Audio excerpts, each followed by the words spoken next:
ګرانو لیدونکو ستړي مشئ. آیا د پیسو نړیواله خزانه به پاکستان ته پور ورکړي؟ د پاکستان د مالیې وزیر نن وویل متحده عربي اماراتو منلي چې اسلام آباد ته به $1 میلیارډ پور ورکوي.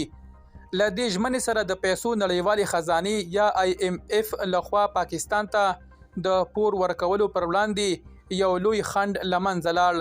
د پور ورکوونکو هیوادونو پور پاکستان ته د $1.1 میلیارډ پور د ورکولو لپاره د IMF وروستی شرط و.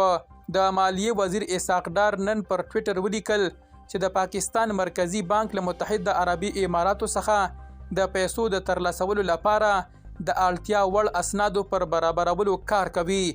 پاکستان دې پورته چې له څو میاشتو راهیسې ځنډېدلی د تنخواو د ورکړې د کړکېچ د هواري لپاره بیړنۍ اړتیا لري. متحده عربي امارات دریم هیواد دی چې پاکستان ته پور ورکوي. سعودي عربستان او چین له دې مخکې د پاکستان مرستې ته وردانګلي وو ترڅو په روان مالی کال کې چې په جون میاشت کې پای ته رسیږي خپل پورونه پرې کړي.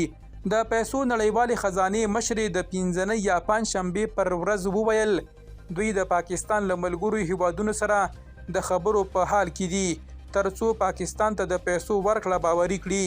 سعودي عربستان 13 اونۍ IMF ته وویل پاکستان ته $2 میلیارډ پور ورکوي. ګاونډي چین هم څه باندې $2 میلیارډ ورکړي او په وروستیو اونیو کې یې نور $1.3 میلیارډ پرې ور ډیر کړل.